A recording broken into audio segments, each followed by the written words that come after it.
Euh, on parlait justement des contradictions entre le récit islamique à propos d'Ismaël et de Hagar.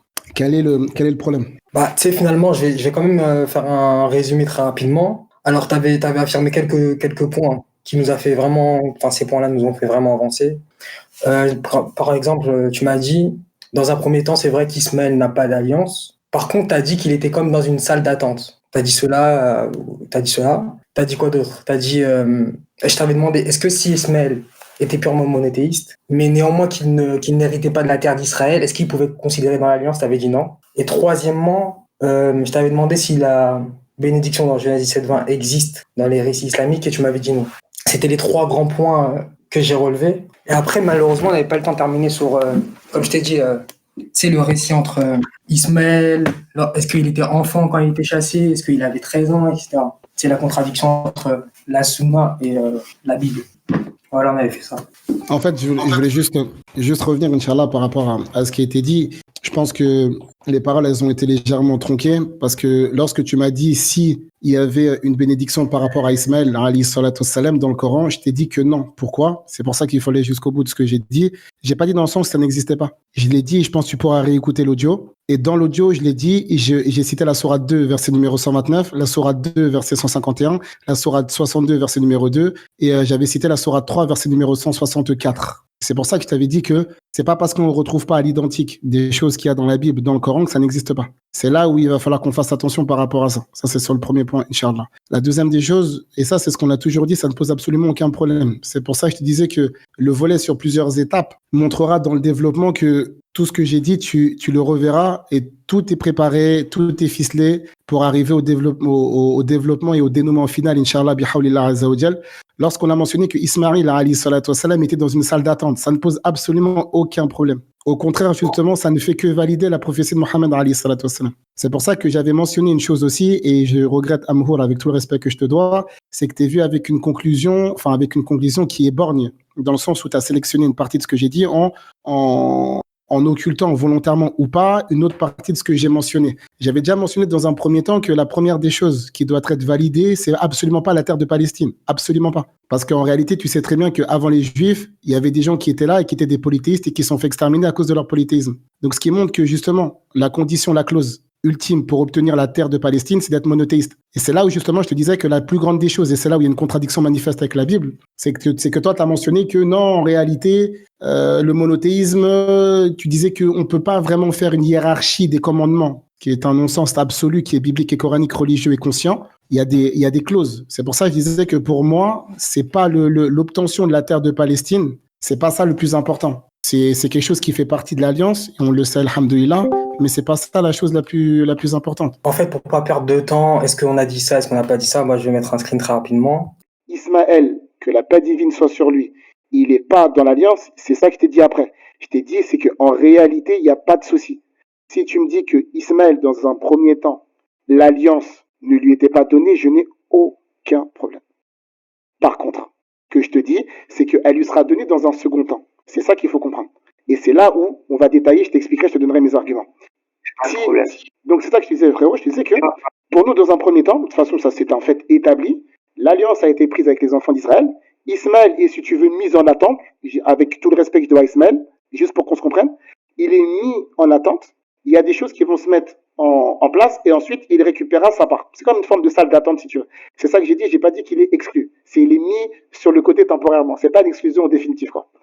Comme ça, les gens ils vont vérifier directement, parce que vraiment, perdre du temps, est-ce que j'ai dit ça, est-ce que j'ai pas dit ça. Secondement, tu parles des commandements, j'avais pas parlé de ça, j'avais parlé de l'alliance. Bref, c'est pas grave, on va pas perdre de temps dessus. Je pense qu'il y a une vidéo, et tous ceux qui sont intéressés, ils vont la voir. Par contre, on avait parlé de la contradiction entre les récits islamiques et les récits bibliques, à propos du renvoi d'Ishmaël. Du coup, moi, je te demande comment tu fais pour concilier les deux, en fait. En fait, je vais juste revenir sur quelque chose, et pour moi, c'est important. Et je peux pas laisser quelqu'un, en fait, à des fins évangéliques, modifier ce que j'ai dit et que la personne de surcroît me dit c'est pas grave. Si tu as modifié ma parole, je me dois de rétablir la vérité. Si demain je trompe tes paroles, tu seras le premier à t'ériger pour défendre ta parole. Donc lorsque je vois que tu écris des screens qui ne reflètent, parce qu'en réalité on a parlé pendant 1 heure, hein. Donc en réalité, le fait de venir marquer quelques maigres éléments en mettant les minutes, ça ne montre strictement rien. Le fait d'avoir mentionné, par exemple, ce que j'ai dit là, je ne sais pas si tu as l'audio, peut-être que l'audio, tu pourras le mettre pour qu'on puisse entendre directement. Le fait que tu mentionnes, le fait de dire la bénédiction de Genèse 17-20, elle n'existe pas dans le texte, je vais revenir parce que c'est un argument qui est contre nous. Enfin, en réalité, c'est un argument qui est contre toi. C'est donc dire que toi, en fait, tu es en train de valider que dans ton texte, il y a une bénédiction qui n'existe pas dans le mien. Alhamdulillah. Mais la deuxième des choses, et je vais revenir sur les pseudo-contradictions qui ont été citées, j'ai mentionné deux choses. La première des choses, j'ai dit, c'est pas parce qu'il n'y a pas, et je le dis, je le redis. Et tu sais très bien qu'il est dans le précédent audio. Et j'ai dit, c'est pas parce que quelque chose existe dans la Bible et qui n'existe pas en islam que la chose est fausse. Et inversement. C'est pas parce que quelque chose n'existe pas en islam, mais que ça existe dans la Bible, que la chose est fausse. Et non, je voulais dire, c'est pas parce que quelque chose existe en islam et que ça n'existe pas dans la Bible que c'est faux. C'est la raison pour laquelle tu es un fin trompeur.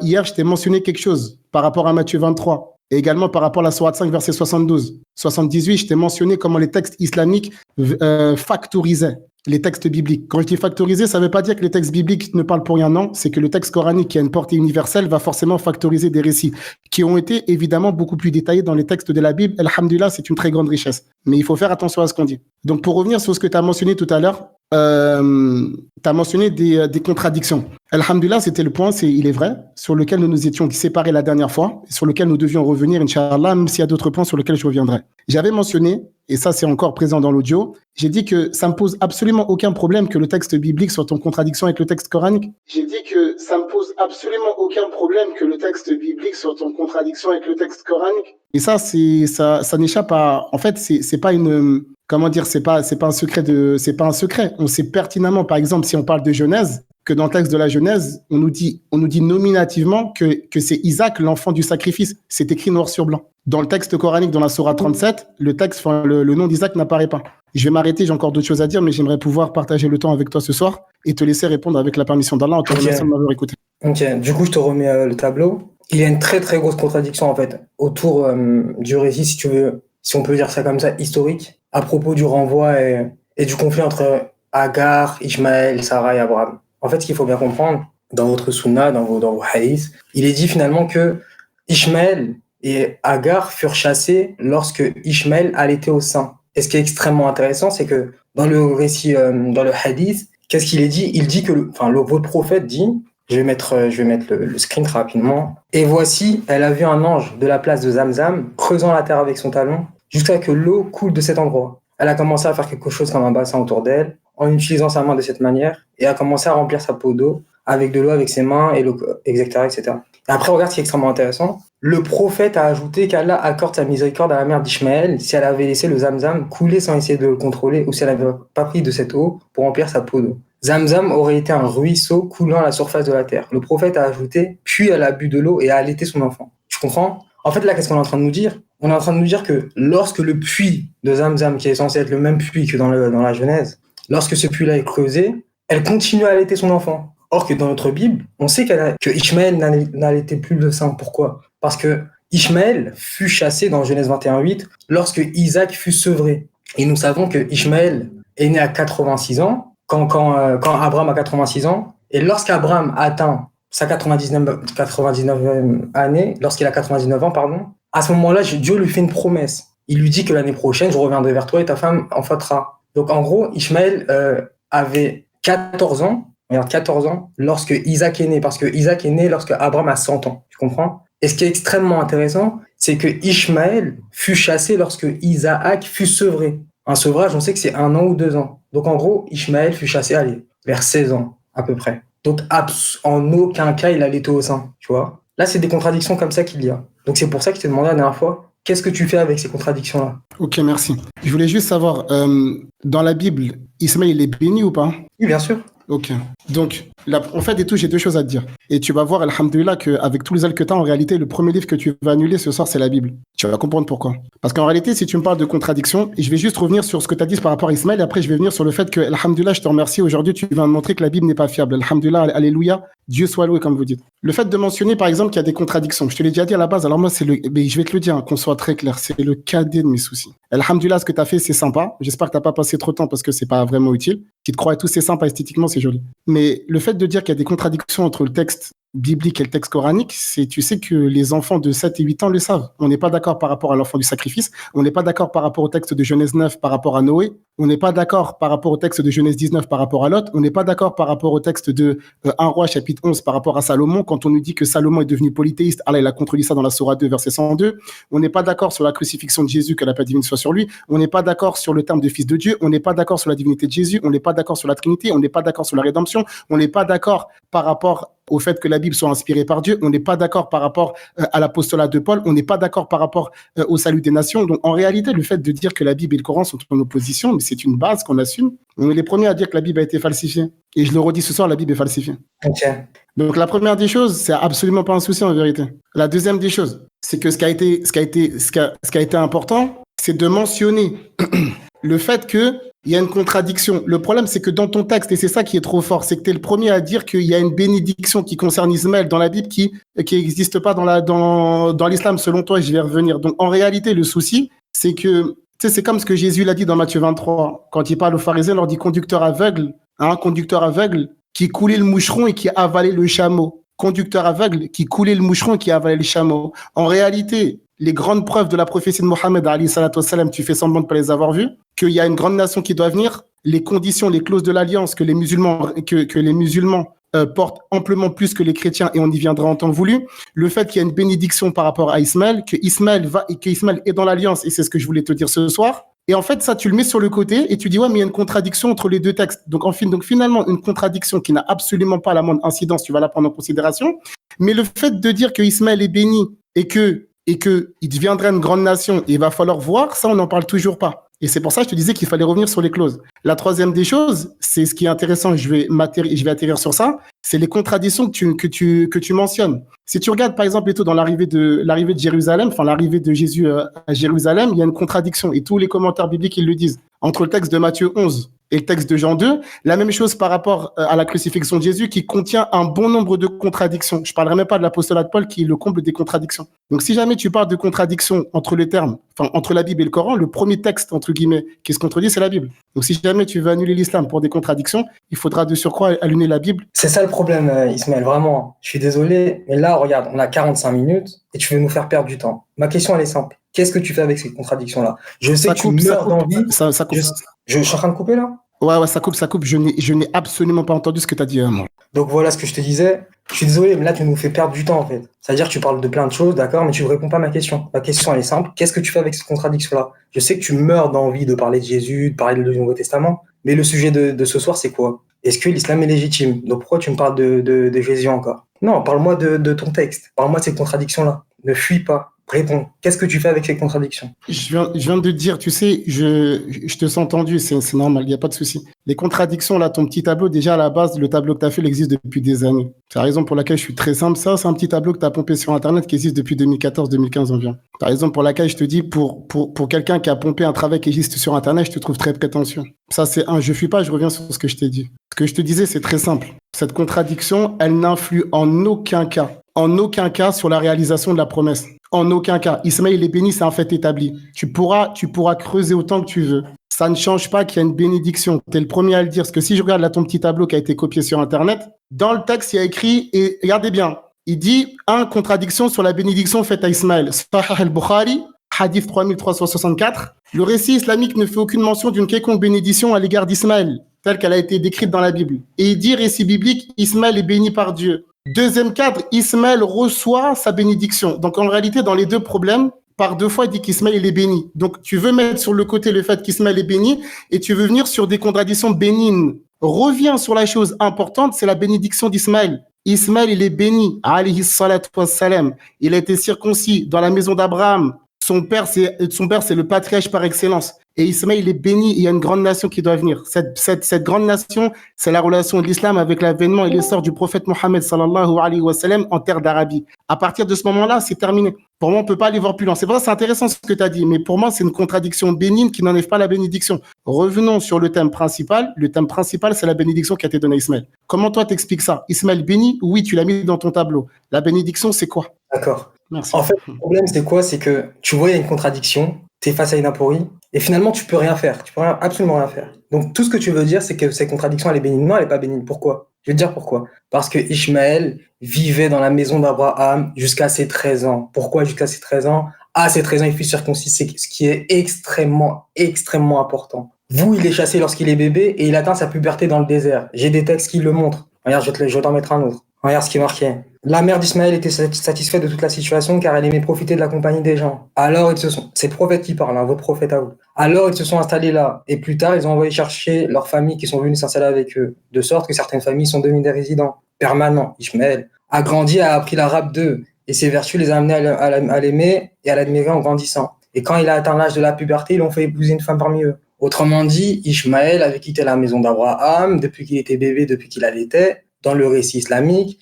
Puis il atteint sa puberté, on ne sait où, peut-être dans ce qu'on appelle la région nabatéenne. Et enfin, il se marie. Donc le récit est totalement contradictoire. Où est-ce que Ishmaël fut circoncis dans vos textes? Est-ce qu'il fut circoncis dans la maison d'Abraham? Parce que c'est très important cela aussi. Dieu dit quoi à Abraham? Tous ceux qui sont sous ton toit, tu les circonciras. Pourquoi? Si tu ne les circoncis pas, ils mourront. Arrête de faire comme si c'était bénin, c'est pas bénin du tout, faut que tu répondes. Soit tu dis il y a une contradiction, on passe à autre chose, il n'y a pas de problème, on va parler de ta bénédiction. Mais ce que je veux te dire, un texte qui en contredit un autre, toi en fait tu peux pas faire du découpage. C'est-à-dire si tu prends un texte, tu le prends dans son entièreté. Tu peux pas venir et prendre juste Genèse 17:20, mais tu prends pas Genèse 17:1. Non, ça marche pas comme ça en fait, c'est pas du découpage. On n'est pas là pour faire du collage, on est là pour... C'est très sérieux en fait. On est là pour trouver des vérités. Donc, et une démarche sincère. Est-ce qu'il y a une contradiction, oui ou non? Elle est simple la question. Ne me dis pas contradiction bénigne. Moi, je veux juste que tu me dises oui ou non. On passe à autre chose. Et on verra finalement si Mohamed peut être un vrai prophète ou pas. C'est bon? Merci beaucoup. Alors, en fait, je veux... Purée, tu vois, c'est là le... Purée, je te jure... Attends. Purée, wallah. Je me sers un verre de coca parce que tu viens de dire quelque chose de tellement extraordinaire. C'est pour ça, les frères, je vous ai toujours dit. L'amateurisme dans la religion comparative, ça fait faire des erreurs colossales. Bismillah, je bois un verre de coca. Tu viens de dire quelque chose de... C'est quoi, wallah, al-azim, tu viens de dire quelque chose, tu viens d'annuler le débat. Et tu viens d'annuler la Bible. Il a dit quoi? Il a dit, faut pas faire du découpage. Quand on prend un texte, faut le prendre dans son entièreté. Le Nouveau Testament est un texte basé sur le découpage. Je te défie jusqu'au jour de la résurrection et tu peux ramener qui tu veux. Oh là là. On n'a pas beaucoup de temps, Ishmael, fais vite. Non, écoute, mais moi, t'as vu, quand je parle, je coupe mon micro. Et tout le monde verra, mon micro est coupé quand tu parles. D'accord, je coupe. Vas-y, voilà. Donc, lorsque tu me dis qu'il y a des contradictions, prends là ta contradiction. Ça fait des heures et des heures que je te dis que le texte biblique est en contradiction avec le Coran. Et je l'assume, je suis le premier à dire que la Bible est falsifiée et j'ai fait des vidéos au visage découvert pour le dire. Donc, en réalité, tu n'as absolument pas fait avancer le débat. Deuxième des choses. Lorsque tu me dis que le texte, on fait pas de découpage, les auteurs des 4 évangiles font que du découpage. Matthieu 1:21, découpage. Matthieu 1:23, découpage. Matthieu 2:6, découpage, assemblage, modulage, art plastique. Matthieu 2:15, découpage. Matthieu 2:17, découpage. Matthieu 2:23, découpage. Matthieu 3:3, découpage. Matthieu 4:1, découpage. Jean 19:30, découpage. Plein de textes qu'il y a dans chez toi, c'est du pur découpage. Donc, qu'est-ce que Jésus disait dans le texte de Matthieu 7:1? Enfin, dans le texte de Matthieu 1:3. Il disait dans Matthieu 7:1-3, il disait, Jésus, que la paix divine soit sur lui, pourquoi cherches-tu à ôter la paille dans l'œil de ton frère alors que toi, tu as une poutre dans le tien? Hypocrite, ôte d'abord la poutre qu'il y a dans ton œil et par la suite, tu verras mieux comment ôter la paille dans l'œil de ton frère. Tu as raison pour rien, je te dis, ne viens pas me parler de découpage. Le premier texte qui est basé sur des découpages, c'est la Bible. Et je t'affronte à l'heure que tu veux sur ce thème. Ça, c'est 1. 2. La contradiction, on prend là, c'est le cadet de mes soucis. Pourquoi? Parce que de toute façon, on voit bien dans le texte de la Genèse qu'on met le phare intégral sur le texte sur Isaac, et ça, c'est un sujet sur lequel on pourra revenir et je vais atterrir sur ça. Le fait de mentionner que c'est Isaac qui a été l'enfant du sacrifice, les musulmans, en grande majorité, on est contre ça. Donc, à partir de ce moment-là, c'est une contradiction manifeste. Même s'il y a une contradiction, ça pose aucun problème puisque on est d'accord sur un truc. Et c'est ça qui est fort. Ça veut dire que même dans un texte où on est en contradiction sur des éléments périphériques, on est d'accord sur le fait qu'Ismaël est béni. C'est la raison pour laquelle, si j'arrête le débat dans 20 minutes, tu n'auras jamais prouvé en quoi consiste la bénédiction pour Ismaël. Donc, si c'est une contradiction, alhamdoulilah, je te la donne, c'est le cadet de mes soucis. S'il y a des contradictions bénignes qui ne changent absolument pas le fait en soi, le fait, c'est que Ismaël, que la paix divine soit sur lui, il a été béni, il est circoncis, il est dans la maison d'Abraham. Et donc, lui, en fait, il est concerné, il a une bénédiction qui vient de la part de Dieu. Il y a un ange qui est venu pour lui. Et c'est lui, justement, le premier enfant d'Abraham, que la paix divine soit sur lui. Isaac, déjà, à la base, il était même plus espéré par Abraham. Donc, rentrons, Inch'Allah, dans le texte de la Genèse pour voir est-ce qu'on est légitime ou pas. Et je le dis et je le redis. on est ultra légitime, on est prophétisé dans ton texte et jamais de la vie les chrétiens ne rentrent dans cette alliance et on y verra avec la permission d'Allah. Quand je te dis rentre dans l'alliance, c'est dans le sens que vous respectez pas les clauses. C'est ça que je te dis. Vous respectez pas les clauses et on te verra avec la permission du Tout-Puissant et je coupe immédiatement mon micro. D'accord, bon, Ismaël, regarde. Quand il y a une aporie, quand tu es face à un problème, ça sert à rien de faire le jukebox inversé, tu le sais. En fait, tu le sais qu'aujourd'hui, c'est pas le sujet du débat de parler du Nouveau Testament, tu le sais. Donc pourquoi tu fais le jukebox inversé? Maintenant, s'il y a une contradiction, arrête de faire comme si tu me la donnes, tiens, elle est trop facile. Non, il y a une contradiction. Là, ce que tu es en train de faire, ça veut dire quoi? Ça veut dire qu'on est en train de parler d'un seul personnage, et toi, en fait, tu prends un récit qui te contredit, mais vu qu'il y a des choses qui te plaisent dans ce récit, tu te dis, tiens, je vais découper tout le reste, mais je prends ça, tranquille. Mais c'est pas grave. De toute façon, les gens verront, ils écouteront. Parlons du reste. Parlons de la bénédiction d'Ismaël. Mais pourquoi Ishmaël serait béni à travers vous? Pourquoi ça serait vous l'accomplissement? C'est faux ce que tu dis. Moi, je peux te montrer des juifs. Les frères Amroul, il est sorti. Donc, s'il y a un truc, coupez le temps qu'il revienne, s'il vous plaît. Merci. Amroul? Je suis là. Ok, on était déconnecté. Ouais, je sais pas, on m'a déconnecté ou je sais pas. Bref, c'est pas grave. Ce que je voulais dire, c'est quoi? Je voulais dire, en aucun cas, l'accomplissement de la bénédiction d'Ishmaël se fait par vous, en fait. En aucun cas. On a des sources historiques qui montrent que les Juifs, comme Flavius Joseph, etc., de leur temps, disaient que cette bénédiction-là s'est accomplie avec les Nabatéens. On fait comment? Pourquoi ça serait forcément avec l'islam? Pourquoi? Attends, je te mets le texte. Je vais te lire le texte très rapidement. Bien sûr, on est là pour ça. Quand son enfant, donc là, en fait, il fait une sorte d'exégèse sur Genèse 17, 20, etc. Quand son enfant, donc c'est Flavius Joseph qui parle, hein. Quand son enfant eut atteint l'âge d'homme, elle lui fit prendre une femme de cette race égyptienne dont elle était elle-même originaire. Ishmaël eut de cette femme en tout 12 fils. Nabayot, Kédar, Abdel, Massan, Idoun, Masma, Massès, Shodad, Théman, Jétour, Naphaïs, bref, les Kedmas, voilà. Ceux-ci occupent tout le pays qui s'étend depuis l'Euphrate jusqu'à la mer Érythrée et qu'ils appellent Nabathènes. Ce sont eux dont les tribus de la nation arabe ont reçu les noms en l'honneur de leur vertu et en considération d'Abraham. Donc, pourquoi? Explique-moi pourquoi ça serait plus l'islam que les Nabatéens. J'ai envie de t'écouter sur ce point-là. Ok. Les Nabatéens, ils sont où aujourd'hui? Ils sont détruits, si on veut. Ok. Tu connais ils n'ont pas été détruits. Attends. Ils n'ont pas été détruits, ils ont été plutôt remplacés, on va dire. Ils étaient remplacés par qui? Oui, par vous.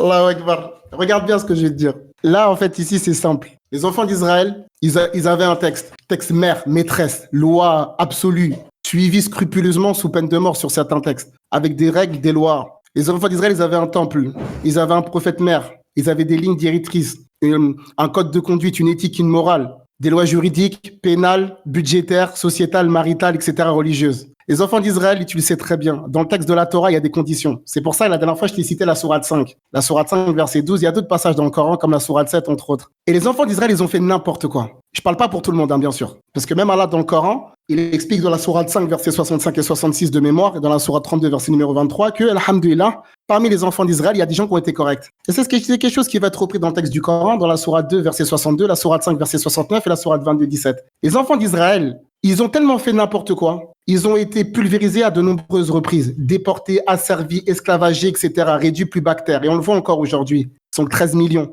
éparpillés sur la surface de la Terre. Et ils ont fait de la Terre sacrée le pôle de la Gay Pride maintenant. Énormément d'entre eux sont des laïcards ou bien des gens qui adorent et qui vénèrent la République. Aujourd'hui, il n'y a qu'une seule nation qui est debout. Et ça, c'est un défi, tu ne pourras jamais répondre à ça. La nation héritière des Juifs, c'est nous. La seule religion au monde qui a un temple, qui est visité H24, c'est nous. Les seules personnes qui ont un texte phare, lu, mémorisé, appliqué, applicable, mémorisé, protégé, c'est nous. On a un prophète qui a ramené le monothéisme et qui l'a répandu sur la surface de la planète. Il a fallu des siècles et des siècles aux enfants d'Israël pour revenir sur le monothéisme. Mohammed, il a fait le travail en 25, il a fait le travail en 23 ans. Ils ont eu je ne sais pas combien de centaines de prophètes. Et le prophète Mohammed, à lui tout seul, il a remis sur pied la péninsule arabique. C'est un fait avéré, avec ou sans ton consentement. La religion de l'islam est la religion numéro 1 sur la surface de la terre. Si tu regardes bien le ramadan là, qui est en train de se passer, le ramadan n'a rien à voir avec le carême que vous avez fait. Le hajj, c'est la même chose. Le monothéisme prêché par Mohammed, c'est le travail de tous les prophètes envoyés d'Allah et c'est lui qui l'a accompli de la meilleure des façons. C'est un fait historique, avéré. C'est la raison pour laquelle tu pourras parler de toutes les contradictions que tu veux. C'est la raison pour laquelle tout à l'heure, je t'ai surtout en train de claquer des genoux lorsque je t'ai mentionné les contradictions internes dans le texte biblique. Et je suis sidéré d'entendre que tu vas prendre le texte biblique en tant que référence absolue quand Jésus lui-même a dit que les scribes et pharisiens étaient des parfaits falsificateurs. Et c'est ce que Jérémie lui-même a dit. Donc, en réalité, moi, ce que je veux savoir aujourd'hui, après justement la page de publicité que tu m'as mis par rapport au Nabatéen, c'est une page de publicité. J'aimerais juste pouvoir, Inch'Allah, qu'on puisse reprendre la partie 2 du film, donc rentrer réellement dans le débat aujourd'hui. Aujourd'hui, l'islam et la religion, n'est-ce pas? Parce que de toute façon, tu sais quoi? Très, très simplement, je vais te laisser reprendre, Inch'Allah, il y a 3 religions, aujourd'hui, entre guillemets. 3 religions, on va dire, incontournables. Le judaïsme, le christianisme et l'islam. Le problème, c'est que quand tu vas regarder l'alliance qu'il y avait, il y a des clauses dans l'alliance. Mais qui est-ce qui fait les œuvres d'Abraham entre toi et moi? Est-ce que toi, tu fais les œuvres d'Abraham, Amhour? Ouais. Tu fais les œuvres d'Abraham? Attends, ça sert à rien de faire du ping-pong. Moi, je peux répondre à tout ce que tu as dit ou pas? Absolument. Ah, je suis désolé, avec grand plaisir, grand plaisir. Effectivement, en fait, ce qu'il faut bien comprendre, c'est que la bénédiction d'Ismaël, en fait, elle a été accomplie bien depuis très longtemps. Pourquoi? Prenons par exemple l'histoire du christianisme à la page 26, l'introduction faite par Daniel Margura. Qu'est-ce qu'il dit? De son côté, l'historien juif, donc il parle de Flavius Joseph, attribue l'exécution de Jean à un calcul politique d'Hérode. Antipas qui cherche à prévenir le déclenchement d'une rébellion populaire entraînée par la prédiction enflammée de Jean. Le contexte politique dans lequel Joseph situe l'événement est la guerre déclarée par le roi Nabatéen. Mais attends, mais Flavius Joseph a bien dit que c'était les Nabatéens qui étaient l'accomplissement de la prophétie d'Ismaël. Et écoute, déclaré par le roi Nabatéen Arétas IV, en représailles contre la répudiation de sa fille Antipas qui veut épouser Hérodiade, le peuple, poursuit l'historien, considéra la défaite des troupes hérodiennes face à l'armée nabatéenne. Donc en fait, les Nabatéens avaient déjà tout pour être une grande nation. Donc ça veut dire que ils remplissent parfaitement ce qui est en rapport avec cette nation sera grande, bénie, elle sera nombreuse. Bah oui, les Nabatéens étaient forts, nombreux, ils ont même battu une colonie romaine. Donc oui, ils étaient extrêmement forts. Et d'ailleurs, tu as parlé de clauses, mais vous respectez quelle clause, vous? Tu connais Michée 4.5? Qu'est-ce que dit Michée 4.5? Donc toi, tu me dis que tu es monothéiste, toi. Tandis que tous les peuples marchent, chacun au nom de son Dieu. Hein? Nous marcherons, nous, au nom de l'Éternel, notre Dieu, à toujours à la perpétuité. L'Éternel tétragramme. La question que je te pose, ça sert à rien de faire une feinte. Oh, on connaît pas la prononciation, c'est pas ça que je te demande. Je te demande pas de prononcer le nom de l'Éternel, je te demande, est-ce que tu reconnais le tétragramme comme étant le nom de ton Éternel, de ton Dieu? Oui ou non? Oui ou non? Est-ce que les musulmans reconnaissent le tétragramme comme étant le nom de Allah? Oui ou non? Alors, je vais répondre à ta question. Le seul problème, c'est que dans un premier temps, il va falloir que tu répondes au même, Amhour. Je t'ai répondu? Non, t'as pas répondu. Tu as parlé de clause. Tu as dit que vous étiez monothéiste. Non, vous n'êtes pas monothéiste. Regarde, adorer un seul Dieu, allez, t'es monolâtre. Mais est-ce que tu adores le vrai Dieu? Si tu adores le vrai Dieu, la question que je te pose, reconnais-tu par exemple Deutéronome 6.4, l'éternel tétragramme? Reconnais-tu le tétragramme? Si tu me dis oui, je te demanderai tout de suite de shahad avec le tétragramme. C'est-à-dire shahad en reconnaissant que tu reconnais le tétragramme comme étant le nom de Dieu. Tu comprends? Est-ce que tu comprends ce que je te dis? Je comprends très bien, je vais répondre. Ok, je veux bien que tu répondes rapidement parce qu'on n'a pas beaucoup de temps. Je vais répondre. Okay. Je vais répondre. Le seul problème, c'est qu'en fait, il faut que tu répondes à ce que je te dis. Et c'est quelque chose qui... Je suis déçu. En fait, je dis la vérité. Je t'ai dit, mais je t'ai répondu. Je t'ai dit qu'il était béni, regarde. Je t'ai dit avec les Nabatéens. Je te jure, le débat, alhamdoulilah, je ne l'ai pas préparé parce que sinon je l'aurais préparé bêtement. Je t'ai mentionné quelque chose par rapport à l'islam auquel tu n'as pas répondu. J'ai répondu et je vais revenir d'ailleurs sur ce que tu as dit. C'est très bon par rapport à Michée et également par rapport à Deutéronome. Franchement, je ne pouvais pas rêver mieux. Lorsque je t'ai mentionné quelque chose par rapport à l'islam, il va falloir qu'on commence à répondre. Je t'ai mentionné quelque chose par rapport à l'islam. Je t'ai dit que l'islam, aujourd'hui, c'est la religion qui a hérité, c'est la religion qui a exactement les mêmes similitudes que la communauté juive, avec un temple, avec un prophète phare, avec des lois, avec un livre, avec une obéissance, un monothéisme. On est les seuls sur la surface de la terre qui fait ça à l'échelle mondiale. Les Nabatéens n'existent plus. Les musulmans sont là depuis 15 siècles. Et on vous fatigue depuis 15 siècles. Comment est-ce que toi, tu vas prendre un empire passager, aussi colossal soit-il, et tu vas laisser l'accomplissement d'une nation qui se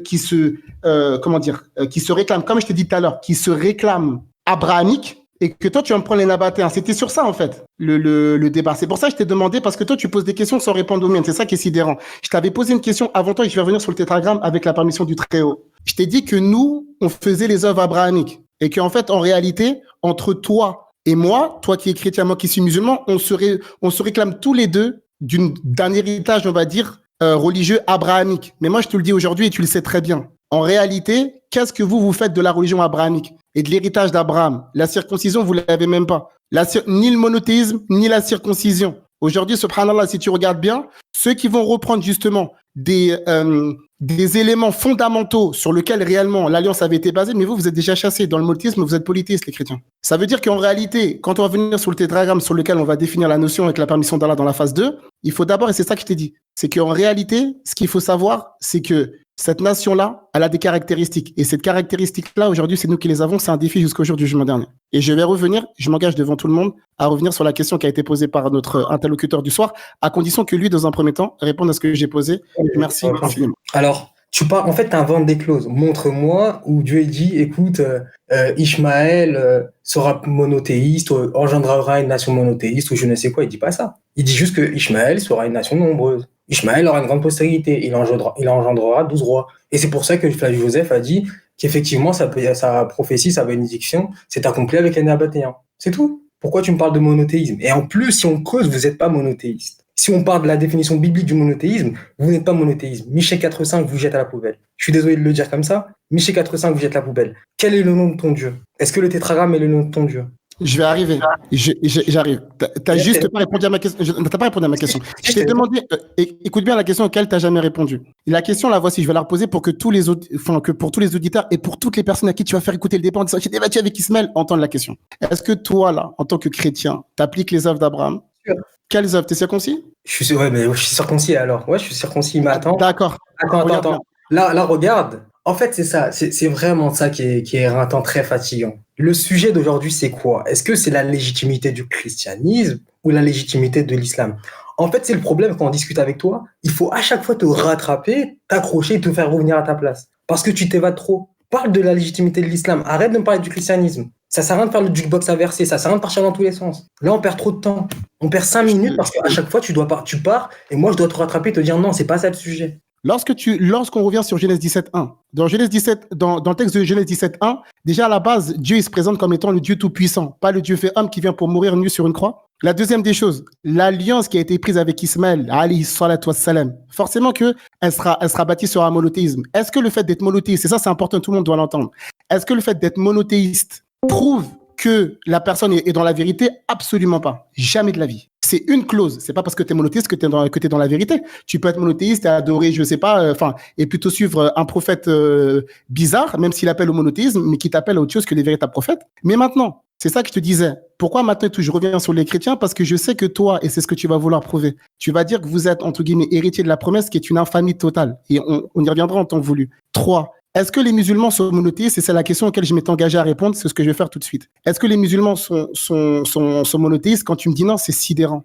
Parce que le mensonge le message, pardon, j'ai pas dit mensonge les frères, hein, je me suis trompé. Le message que tu as cité est dans le texte de Michée. Je vais juste reprendre le texte, Michée 4, 5, 6 de mémoire, si je me trompe pas. Michée, tac. Michée 5, hein? Michée 4, 5, c'est ça? Ouais. Génial, merci. Le texte nous dit la chose suivante. Tandis que les peuples marchent chacun au nom de son Dieu, nous marcherons-nous au long de l'Éternel notre Dieu à toujours et à perpétuité. Est-ce que ici ça prouve que les musulmans sont polythéistes? Absolument pas. Maintenant, quand tu nous dis tétragramme, le tétragramme, ça veut dire quoi? Non, je te demande pas qu'est-ce que ça veut dire, je te demande est-ce que tu reconnais le tétragramme? C'est différent. Bah écoute, si on parle... Bien sûr, là, regarde. Je suis désolé, je t'écoute pas. Il n'y a pas de problème, t'inquiète. La signification, ça veut absolument rien dire. C'est-à-dire, je peux même demander à un bouddhiste, écoute, la signification du tétragramme, c'est ça, je suis celui qui est. Ok. Est-ce que tu considères que ton Dieu est celui qui est? Oui, je considère qu'il est celui qui est. D'accord, mais c'est pas ça, en fait, la question. La question, c'est est-ce que tu reconnais le nom propre? Parce que une divinité qui dit qu'elle est, ok, tout le monde va reconnaître ça, en fait. C'est normal, en fait. Moi, ma question, elle est simple. Est-ce que tu reconnais le tétragramme? Je ne demande pas, est-ce que tu reconnais le sens? Non. Est-ce que tu reconnais le nom propre? D'accord. Moi, c'est ce que j'ai dit et ce que j'avais déjà dit avec le frère Hafizahullah. La question, elle est simple. Et à partir de là, on va arriver. Comment toi, tu définis? Parce que pour moi, c'est d'une importance capitale. Qu'est-ce que ça veut dire pour toi, le tétragramme? C'est là. C'est ça, moi, ça qui m'intéresse. C'est-à-dire celui qui est... Regarde, je viens de te répondre. Je savais que tu allais me parler de ça. Je viens de te répondre. Je te demande, est-ce que tu reconnais le nom propre? Elle est là, la question. Ah, mais moi, j'ai aucun problème, puisque Allah il s'appelle El Hayy. J'ai aucun souci avec ça. C'est quoi le problème? Ok. Regarde, je te répète ma question parce que tu réponds pas, en fait. C'est bon, on a compris la prononciation, la compréhension, le sens. D'accord, on a compris. Je t'ai dit que même un bouddhiste va dire que son Dieu est celui qui est. Il n'y a pas de problème. Mais est-ce qu'un bouddhiste va dire que son Dieu porte le tétragramme, le yod et vavé? Ma question elle est simple. Est-ce que tu considères que le nom d'Allah est le yod et vav et? Elle est là ma question. Moi je reconnais tout simplement qu'Allah c'est le Hayy. Pas le yod et vavé. Mais écoute, c'est le Hayy, ça me pose pas de problème. Celui qui est quoi? Le tout-puissant. Je te demande, est-ce que tu reconnais le yod et vavé, le tétragramme, comme étant le nom de ton Dieu? C'est tout. Bref, Pourquoi tu as du mal à répondre? Déjà, Michée 4.5, tu passes pas en fait. Pourquoi? Tandis que tous les peuples marchent chacun au nom de son Dieu musulman, donc les musulmans, on peut les inclure. Nous marcherons, nous, au nom de l'Éternel, notre Dieu, à toujours la perpétuité. Tétragramme, il y a des vavés. Maintenant, ce qui est extrêmement intéressant, il forme, psaume 83, il forme contre ton peuple des projets pleins de ruses, et il délibère contre ceux que tu protèges. Venez, disent-ils, exterminons-les du milieu des nations, et qu'on ne se souvienne plus du nom d'Israël. Ils se concertent tous d'un même cœur. Ils font une alliance contre toi. La seule alliance qu'ont les musulmans, c'est une alliance contre l'Éternel, contre le peuple de Dieu. Les tentes d'Édom et les Ismaélites, Moab et les Agaréniens, Gébal, Ammon, Amalek, les Philistins avec les habitants de Tyr, la Syrie aussi se joint à eux. Elle prête son bras aux enfants de Lot. Pause. Maintenant, vu qu'on a peu de temps, j'invite tout le monde à regarder le psaume en entier. Mais vu qu'on a très peu de temps, je vais passer directement à la fin. Au feu qui brûle, regarde, du 14 à 18. Au feu qui brûle la forêt, à la flamme qui embrase les montagnes. Poursuis-les ainsi de ta tempête et fais-les trembler par ton ouragan. Couvre leur face d'ignominie afin qu'ils cherchent quoi? Ton nom. Afin qu'ils cherchent ton nom, ô Éternel, tétragramme. Qu'ils soient confus et épouvantés pour toujours. Qu'ils soient honteux et qu'ils périssent. Qu'ils sachent que toi seul, dont le nom est l'Éternel, tétragramme, tu es le Très-Haut sur toute la terre. Qu'est-ce qui se passe là? Qu'est-ce qui est en train de se passer depuis tout à l'heure? Ismaël, je lui pose une question très simple. Reconnais-tu le tétragramme, le Yod et Vavé, comme étant le nom de ton Dieu? Tu essaies de faire de la rhétorique, mais ça marche pas. Tu rigoles, mais en fait, c'est un rien nerveux. T'es nerveux. Ta rhétorique ne marche pas. La seule alliance que tu as, c'est l'alliance qui consiste à ne pas reconnaître le nom de l'Éternel, comme Psaume 83, 18 le dit. Donc maintenant, la question que je te pose, montre-moi dans un autre texte, afin qu'on avance, parce que ça sert à rien. Il y a la vidéo, tout le monde va voir, ils se feront leurs avis. Montre-moi dans un autre texte où la nation islamique est prophétisée ou Merci. Franchement, je te dis la vérité. Par Allah, sincèrement, je te jure, je suis déçu en fait. Parce que déjà à la base, je vais te remercier pour un truc avant de parler de la déception. Le verset que tu as dit, ça prouve que l'islam, c'est une vérité. Et je te remercie parce que toutes les personnes qui vont écouter ton audio vont montrer qu'avec le psaume 83, tu viens de confirmer le Coran. Regardez bien ce qu'il a dit. Il parle les temples d'Édom, les Israélites, Moab, etc.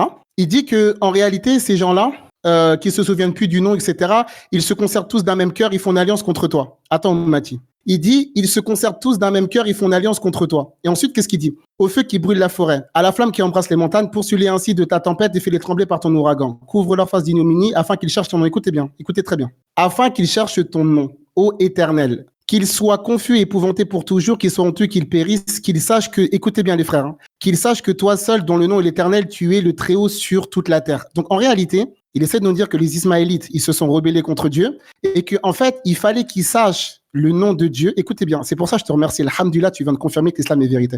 Et alhamdulillah, si tu te convertis demain, il te restera que 9 jours de jeûne, Inch'Allah. Il vient de nous dire dans le texte de Psaume 83, c'est pour ça que je veux bien que vous écoutiez le texte qu'il a cité. Et je vous ai toujours dit, les frères, surtout à mes élèves, la réfutation du contradicteur se trouve dans l'argument qu'il cite. Et vous allez trouver aujourd'hui ça très rapidement. Il dit que les Ismaélites et d'autres, ils ont fait une alliance contre l'Éternel. Et ces gens-là, ils doivent être, entre guillemets, poursuivis de la colère du Tout-Puissant, élevé, glorifié soit-il, afin qu'ils cherchent ton nom. Et qu'ils sachent que toi seul, dont le nom est l'Éternel, tu es le Très-Haut sur terre. Donc ces Ismaélites, etc., ils se sont rebellés contre Dieu et il fallait qu'ils découvrent le nom de Dieu. Est-ce que tu peux me prendre la sourate 2, verset 151, s'il te plaît? Sourate 2, verset... Non, je parle à Oumati, frère, je parle à Oumati. Regarde bien. Quand là, il parle du prophète Mohammed, il dit « Kama arsalna fikum rasulam minkum » كما أرسلنا فيكم رسولا منكم يتلو عليكم آياتنا ويزكيكم ويعلمكم الكتاب والحكمة ويعلمكم ما لم تكونوا تعلمون. Tu vois, tu sais, normalement, pendant Talawir, quand tu entends le Ta'lamoun, Allahu Akbar, ici, là, ce que tu es en train de dire, c'est ce qu'il y a dans le Coran. Parce que Allah, qu'est-ce qu'il a dit? Il a dit justement, nous vous avons envoyé un messager de chez vous qui récite vos versets, les Arabes, vous purifie, vous enseigne le livre et la sagesse et vous enseigne ce que vous ne saviez pas. Sourate 3, verset 164, qui est le même verset. Sourate 3, verset 164. Si c'est possible de le mettre rapidement pour qu'on puisse aller prier, Inch'Allah. Ou Mathieu Mati ou David. Merci les frérots, c'est gentil. Allah dit Azza wa Jalla laqad manna Allahu 'ala al-mu'minin idh ba'atha fihim rasulan min anfusihim yatlu 'alayhim ayati wa yuzakkihim wa yu'allimukum al-kitab wa yu'allimuhum al-kitab wa al-hikma wa in kanu min qablu la fi dhalalin mubin. Oui, effectivement. L'égarement, là que tu as cité dans le texte de Psaume 83, Allah l'a cité dans le Coran. Ils étaient égarés. C'est pour ça qu'il a envoyé Mohammed sallallahu alayhi wa sallam. Sourate 62, verset 2, s'il te plaît. Alhamdulillah, grâce à Amhour, il vient justement de valider le texte coranique. Alléluia, Amen, Amhour, gloire et beauté. C'est lui qui vous a envoyé, d'accord, Wallazi baratha fil ummiyina rasulan minhum. Yatlu alayhim ayatihi, wa yuzakkihim, wa yu'allimuhum al-kitab wal hikma, wa in kanu min qablu la fi dhalalin mubin. C'est lui qui a envoyé à des gens sans livre. Un messager dès lors qui leur récite ces versets, les purifie et leur enseigne le livre et la sagesse, bien qu'ils étaient auparavant dans un égarement évident. Donc tout ce que tu as dit dans Psaume 83, c'est dans le Coran, c'est pour ça qu'elle a envoyé Mohammed sallallahu alayhi wa sallam. Et là, je reviens sur le débat. Sourate 2, verset 129. Sourate 2, verset numéro 129, s'il vous plaît. Merci. Qu'est-ce qu'il a dit Abraham? Rabbana wa ba'ath fihim rasulan minhum yatlu alayhim ayatika wa yu'allimuhum al-kitab wal hikma wa yuzakkihim innaka anta al-azizul hakim. Stop. Abraham, il a demandé qu'Allah il envoie quelqu'un dans ce peuple-là. Donc en réalité, la bénédiction est là. Et c'est vrai que quand je regarde, car c'est toi certes le puissant dans le texte de Sourate Al-Baqarah, purée, ça me fait penser à Genèse 17.1, tu sais, le texte de la bénédiction, la puissance divine. Donc en réalité, le texte que tu viens de citer dans Psaume 83, tu viens tout simplement de prouver qu'effectivement les Ismaélites étaient dans l'égarement et qu'Allah il a envoyé Mohammed pour les guider. Merci à toi, je vais prier. Franchement, tu sais quoi, je vais prier le cœur léger grâce à toi ce soir. Merci à toi. Alors là, je suis vraiment stupéfait, mais je pense que tu n'as rien compris au texte. Regarde, tu me dis que Mohamed, il est venu et qu'il a en quelque sorte rectifié le tir. Ben, s'il a rectifié le tir, est-ce que vous reconnaissez le nom de l'Éternel? Parce qu'il y a marqué qu'il sache que toi seul, dont le nom est l'Éternel, tétragramme Yadévavé. Donc, est-ce que tu reconnais que le nom de l'Éternel, c'est le tétragramme? Super, je vais répondre tout de suite. Est-ce que juste toi, tu peux juste me prononcer ce nom pour que je puisse savoir sur quoi je me base, s'il te plaît? Et ne me dis pas, s'il te plaît, ne me dis pas, je sais pas. Regarde. Je t'ai déjà répondu, tu prononceras. C'est pas grave, regarde, c'est pas grave. J'ai compris, tu veux pas le dire, c'est une aporie, c'est bon. Passons à autre chose. T'as parlé de Attends, le mot que tu as employé, je le connais pas. Une aporie, ça veut dire que c'est une difficulté qu'on ne peut résoudre. Pourquoi? Parce que je te demande de prononcer le nom de l'Éternel, tu me demandes de prononcer le nom de l'Éternel. Moi, je t'ai dit dans mon texte, il est marqué, tu ne prononceras pas le nom de l'Éternel en vain. Je te demande de reconnaître le nom de l'Éternel, et toi, en contresens, tu vas me dire de le prononcer. Il n'y a aucun sens. Je suis pas d'accord, mais je te laisse terminer. Bref, on avance. C'est pas grave, on avance. Il reste même, je sais même pas, il reste combien de temps, peut-être 5 minutes. Donc, tu avais parlé de l'évangile la dernière fois, je crois. Et tu as dit que dans l'évangile, Jésus, tu m'as dit qu'il annonçait l'islam. Où ça? C'est ça la question. Voilà, alors, on va essayer de...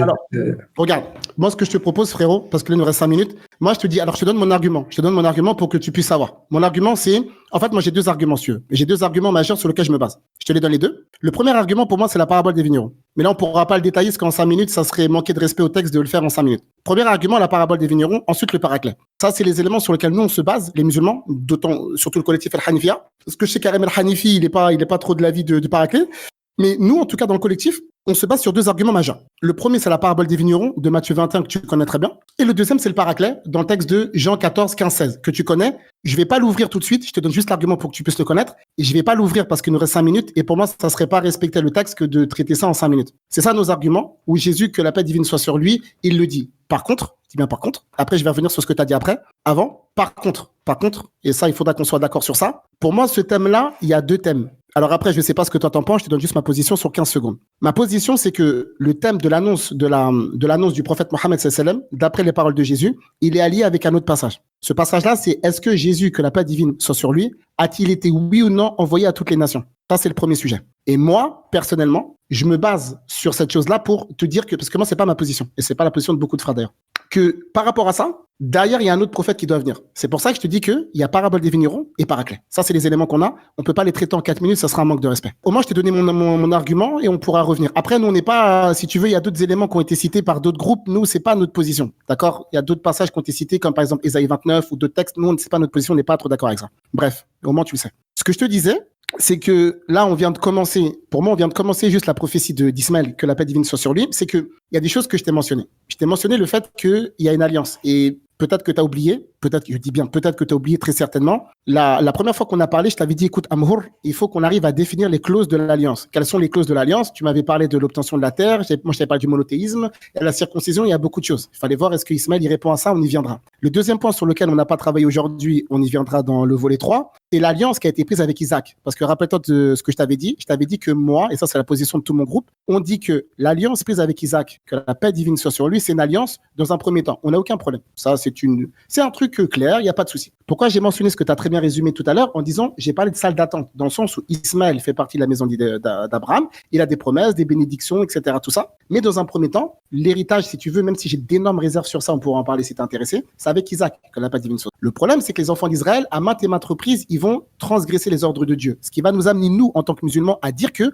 effectivement, il y a une rupture qui va avoir lieu avec l'alliance des enfants d'Israël. Et là, il y a un changement de main. C'est pour ça que je te dis, je sais que c'est potentiellement ta position. Si c'est pas le cas, tu me prieras de m'excuser. Pour nous, l'alliance qui est prise avec Isaac, elle n'est pas éternelle. Attention. Elle est éternelle si elle est appliquée à la lettre. Étant donné qu'ils n'ont pas respecté, elle a été annulée. Et ça, c'est un point que tu avais mentionné la dernière fois, quand j'avais cité le texte de 2 Samuel 1, verset 30 de mémoire. Tu m'avais dit, je note ton argument et on y reviendra. Ça, c'est les éléments que j'aurais voulu traiter aujourd'hui, mais je pense que comme tu avais un plan, j'ai suivi ton plan et on pourra revenir sur le reste la prochaine fois. La seconde des choses, c'est que j'ai mentionné des faits par rapport à l'islam sur lesquels tu n'as pas répondu. Le fait qu'on a un temple comme les enfants d'Israël, on a un prophète phare comme les enfants d'Israël, on a une législation comme les enfants d'Israël. Tu peux nous détester ou tu peux nous critiquer ou nous sous-considérer. La religion musulmane fait partie des religions incontournables depuis 15 siècles. Les seuls qui se revendiquent d'un monothéisme mondial hérité d'Abraham, que la paix divine soit sur lui, c'est nous. La seule religion qui est aussi en place, c'est nous. Ça, c'est un fait. C'est pour ça que ce que tu as dit par rapport au Nabatéen, c'est intéressant. Mais c'est la raison pour laquelle je t'ai demandé qui est-ce qui a hérité après. Tu m'as dit l'islam. Alhamdulillah, je te remercie pour ton honnêteté. Quatrième point que j'ai mentionné, qui est de conclusion.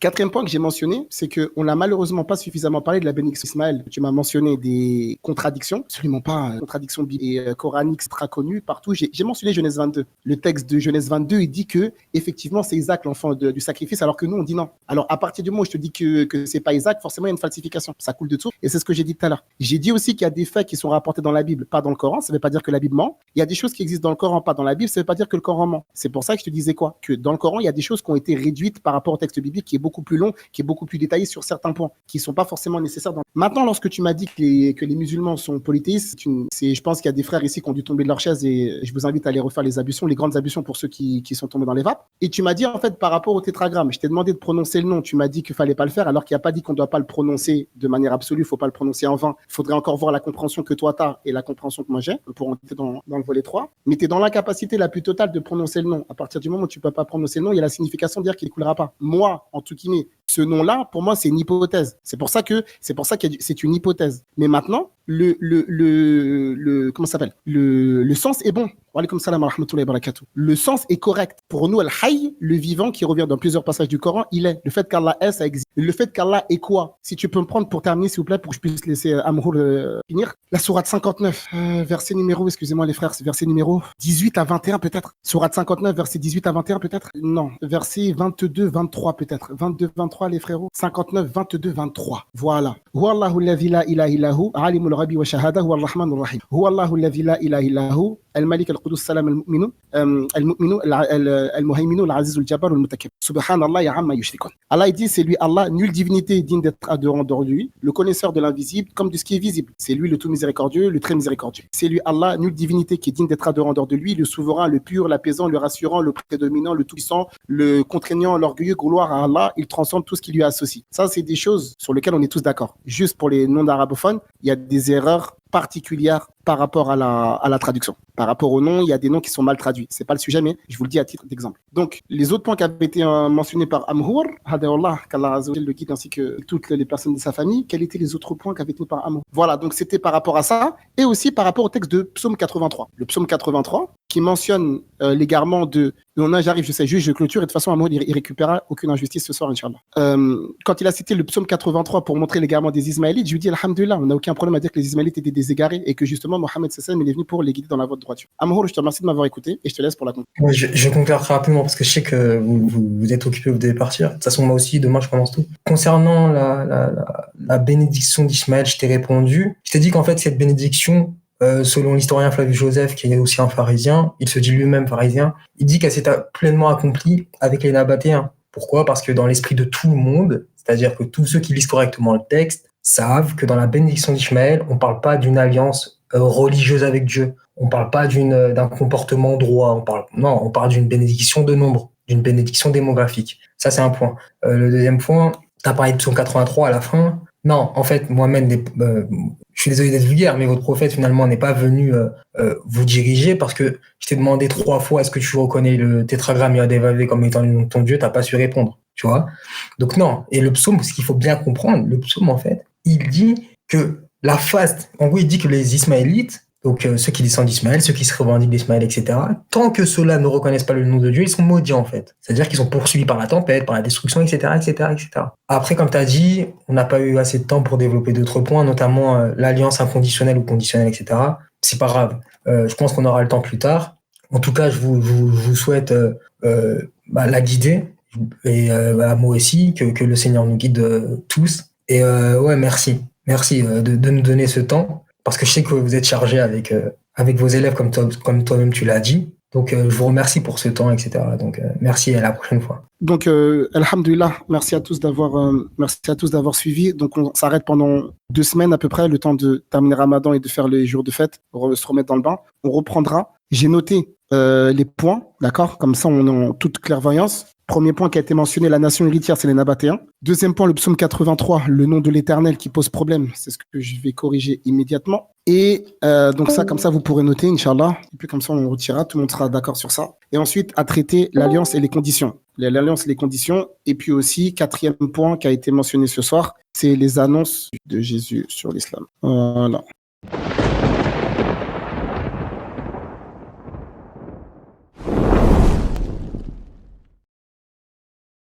Je vous remercie d'avoir regardé cette vidéo. N'oubliez pas de vous abonner.